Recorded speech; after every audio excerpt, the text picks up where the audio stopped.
The German officer laughed. Not a polite laugh, nor was it the nervous release of tension that sometimes escaped men who spent their days surrounded by death and paperwork in equal measure. It was the laugh of absolute dismissal, the sound a man makes when he believes he has already won, when the figure standing before him represents nothing more than a minor inconvenience in an otherwise orderly afternoon. The sound echoed briefly against the bare walls of the administrative building in occupied Krakow, absorbed by the cold air of late autumn 1944. The man who stood on the other side of the desk did not flinch. He had expected this. In some ways, he had counted on it. But that moment, the laughter, the dismissal, the quiet certainty of what would follow, belongs to a later part of this story. The Polish underground operated on anonymity, and those who survived rarely spoke of what they had done. What remains are fragments, reports filed after the war, testimonies given to historical commissions, and the memories of those who walked out of a labor camp one October morning without fully understanding why. What is known is this: he was not a fighter. He carried no weapon. His hands had never strangled a sentry or planted an explosive beneath a rail line. In the hierarchy of resistance operations, he occupied a position that many would have considered unglamorous: document fabrication, bureaucratic infiltration, the slow and painstaking work of making paper tell lies convincing enough to pass through German hands. He was of average height, slightly built, with a face that invited no second glances. His polish was flawless, his German nearly so, and he had spent the better part of 3 years studying the internal language of the Reich's administrative machinery, not its words, but its rhythms. He understood how orders flowed downward through the occupation hierarchy, how stamps accumulated on transfer authorizations, how the precise placement of a signature could mean the difference between a document that was questioned and one that was obeyed without thought. He was, in the parlance of the underground, a ghost who moved through systems rather than shadows, its ruins left smoldering as a message to any who might consider further defiance. The Soviet front was advancing from the east, but liberation remained months away. This included human resources. Forced labor camps operated at maximum capacity, and transports to concentration camps in the Reich's interior had increased in frequency. The machinery of exploitation was running faster than ever, precisely because its operators knew time was running out, or, arrested on suspicion of underground activity, were to be transferred to a facility deeper within German territory. The name of that facility was not confirmed, but the pattern was familiar. Transports of this nature rarely ended in continued labor. They ended in disappearance. The resistance had no capacity for a direct assault. The camp was guarded, the transport route patrolled, and the region's partisan units had been depleted by months of attrition. A raid would require resources that did not exist and would almost certainly result in the massacre of the very prisoners they sought to save. The Germans had made examples before. They would make them again, and so the proposal emerged, not from a military strategist, but from the quiet man who had spent years learning how to make the enemy's own systems betray themselves. He would not attack the transport. He would not intercept it. He would authorize it. He would walk into the German administrative apparatus with forged credentials and fabricated orders, and he would obtain official authorization to redirect the prisoners to a non-existent facility under resistance control. The transfer would be legal in the eyes of the Reich, and 400 people would vanish into the countryside before anyone realized what had happened. The idea was met with silence when he first presented it to his superiors. The silence stretched long enough that he could hear the distant rumble of artillery from the Eastern Front, a reminder that the war was moving and that time was not a resource they possessed in abundance. The risks were enumerated one by one: the probability of detection, the consequences of failure, the near certainty that he would not survive if the deception unraveled. He listened to each objection without argument. He had already considered them all. What he did not say, what he did not need to say was that no alternative existed. The prisoners would be loaded onto trains within the week. Once they crossed into Reich territory, they would be beyond rescue. This was the only window, and it would close whether they acted or not. The authorization to proceed came the following morning. It was not given with enthusiasm or confidence. It was given because the men who led the resistance had learned, over 5 years of occupation, that impossible operations sometimes succeeded precisely because the enemy could not imagine anyone attempting them. The Germans had built a system of absolute control, documented and stamped and filed in triplicate, and that trust, the quiet man understood, was the only weapon he needed. He began his preparations that same day, knowing that within a week, he would either walk out of a German administrative building with 400 lives in his pocket, or he would not walk out at all. The documents came together over the course of 4 days, assembled in a basement room beneath a bakery in the village of Skavina, 12 kilometers southwest of Krakow. The room smelled of flour and mildew, and a single electric bulb that hung from the ceiling cast harsh shadows across the wooden table where the work was done. 3 members of the resistance worked in shifts, each contributing a specialized skill. One who understood the precise weight and texture of German military paper, one who had memorized the signature patterns of regional SS officers, and one who operated the small hand press that could reproduce official stamps with remarkable fidelity. The quiet man supervised every detail, because he understood that his life would depend on details that most people would never notice. The transfer authorization was the centerpiece. It bore the letterhead of a sub-office that did not exist, a fictional administrative unit supposedly attached to the SS Wirtschaftsverwaltungshauptamt, the economic and administrative division responsible for managing concentration camp labor allocations. The fiction was carefully constructed. The sub-office was placed within a bureaucratic layer obscure enough that a regional officer would be unlikely to have direct contact with it, yet plausible enough that its orders would carry weight. The authorization directed the transfer of 400 prisoners from their current labor camp to a facility in the Sudetenland for reassignment to industrial work supporting the war effort.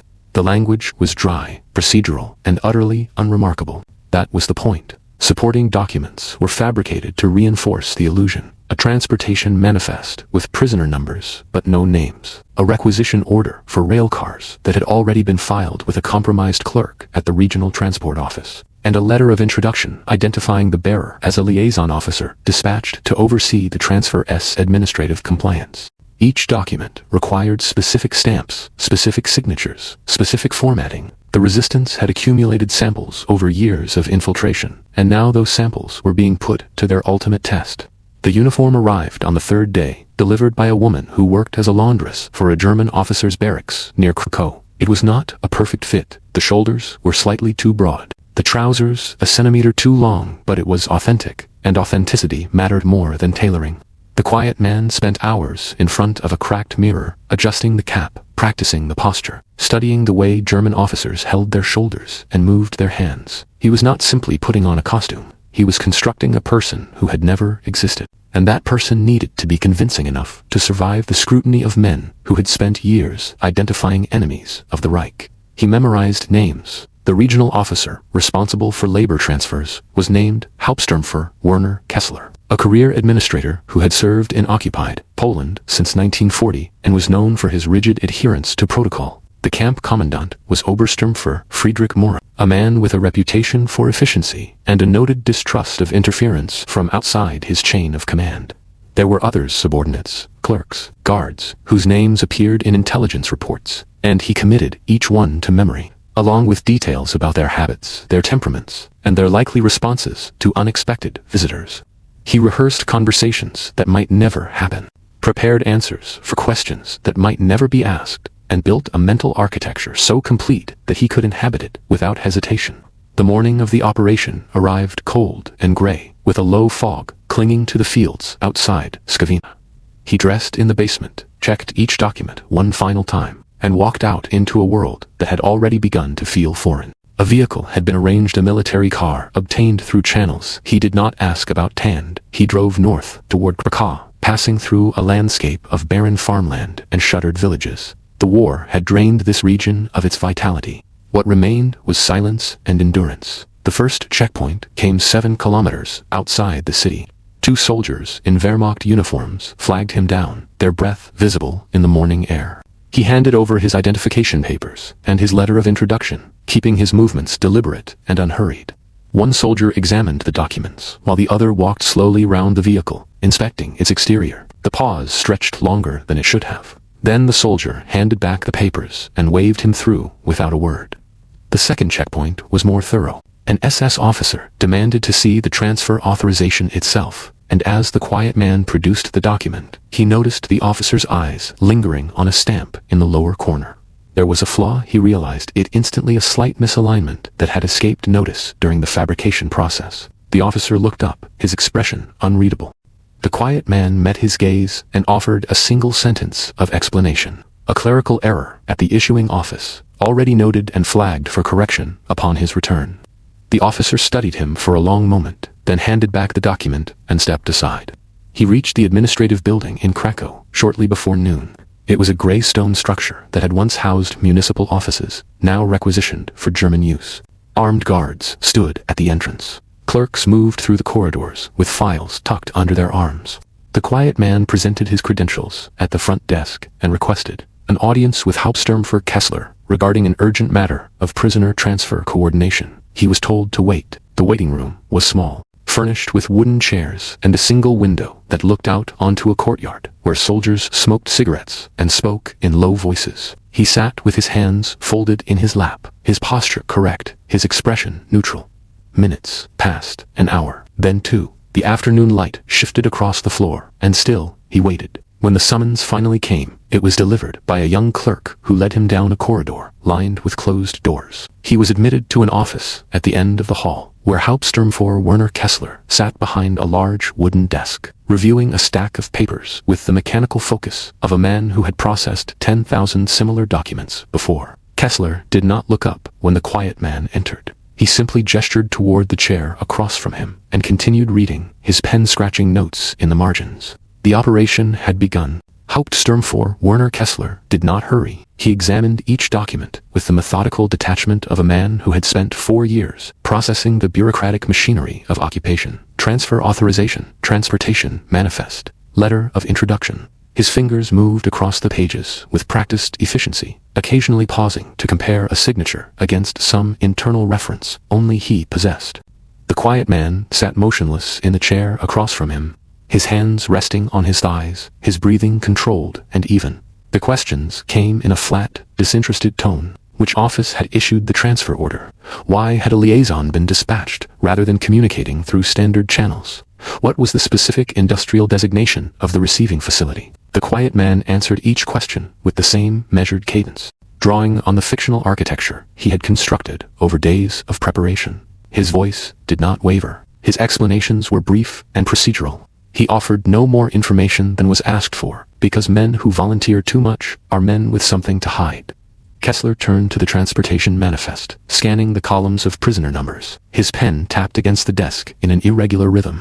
Then he stopped, his eyes fixed on something in the lower section of the documenta notation, perhaps, or a formatting inconsistency.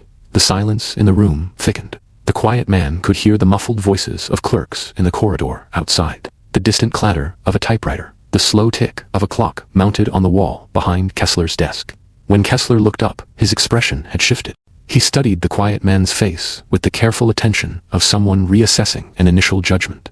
The moment stretched. The quiet man did not look away. He held Kessler's gaze with the patient neutrality of a functionary who had nothing to prove and nowhere else to be. Then Kessler laughed. It was not a warm sound. It carried no amusement, no camaraderie, no recognition of shared purpose. It was the laugh of contempt, the sound of a man who believed the figure before him was beneath serious consideration. A minor bureaucrat from a minor office, dispatched on a minor errand, wasting time that could be spent on matters of actual importance. Kessler shook his head slightly, as if marveling at the absurdity of the Reich's own administrative sprawl. then reached for his pen and signed the transfer authorization with a single fluid stroke. He slid the documents across the desk without ceremony.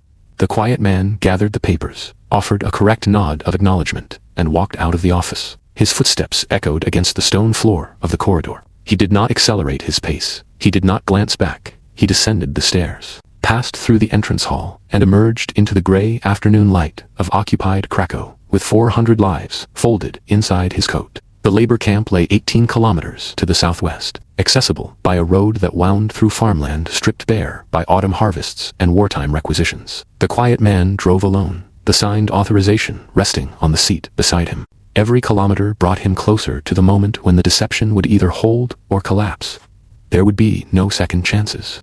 If the camp commandant chose to verify the transfer through independent channels, the operation would unravel within hours. If a guard noticed an inconsistency, if a clerk recognized a forgery, if any single element of the fiction failed to convince, he arrived at the camp gate shortly before 4 o'clock in the afternoon. The facility was surrounded by barbed wire fencing and wooden guard towers, its barracks visible in orderly rows behind the main administrative building. He presented his credentials and the signed transfer authorization to the gate guards, who examined them with the bored efficiency of men performing a routine task. He was admitted and directed to the commandant's office. Obersturmführer Friedrich Maurer received him with visible irritation. He had not been informed of any transfer, he stated, and he did not appreciate surprises that disrupted his operational schedules. The quiet man presented the authorization and explained that the order had been expedited due to urgent labor demands in the Sudetenland. Maurer examined the documents, his jaw tight, his eyes moving across each page with deliberate suspicion. Then he reached for his telephone. The quiet man did not react. He watched as Maurer placed a call to the regional administrative office, requesting confirmation of the transfer order. The voice on the other end belonged to a clerk, one positioned by the resistance, for moments, precisely like this. The confirmation was provided. Maurer replaced the receiver, his expression unchanged, and signed the camp's release authorization. The prisoners were assembled in the central yard within the hour. 400 men and women, dressed in the worn clothing of forced laborers, standing in columns as guards counted and recounted their numbers. They did not know what was happening. They had been told only that they were being transferred, and experience had taught them that transfers rarely led anywhere good. Their faces reflected exhaustion, resignation, and the faint flicker of fear that never quite disappeared. The quiet man led them out through the gates, accompanied by resistance operatives dressed as transfer guards. The columns moved slowly down the road, away from the camp, into the fading light of late afternoon. No alarms sounded, no shots were fired. The guards in the towers watched them go without comment, because the paperwork was in order. And paperwork was the language the Reich understood above all else. By nightfall, the prisoners had been dispersed into a network of safe houses, forest camps, and underground shelters. Some would survive the remaining months of the war. Others would not. But they had been given a chance, extracted from a system designed to erase them by a man whose name history did not preserve. Hauptsturmführer Werner Kessler learned of the deception 3 days later, when reports of missing prisoners reached his desk. By then, there was nothing to be done. The quiet man had vanished back into the anonymity that had always been his greatest protection. He continued his work until liberation came, and afterward, he disappeared into the silence of a post-war world that preferred to forget. The operation was never dramatized, never celebrated, never entered into the official record of heroic resistance actions. It remained what it had always been, one of hundreds of quiet acts of defiance, carried out by those who understood that courage did not require weapons, and that the enemy's greatest weakness was his certainty that the system could never be turned against itself. 400 people walked free because one man understood the architecture of arrogance and exploited it without mercy.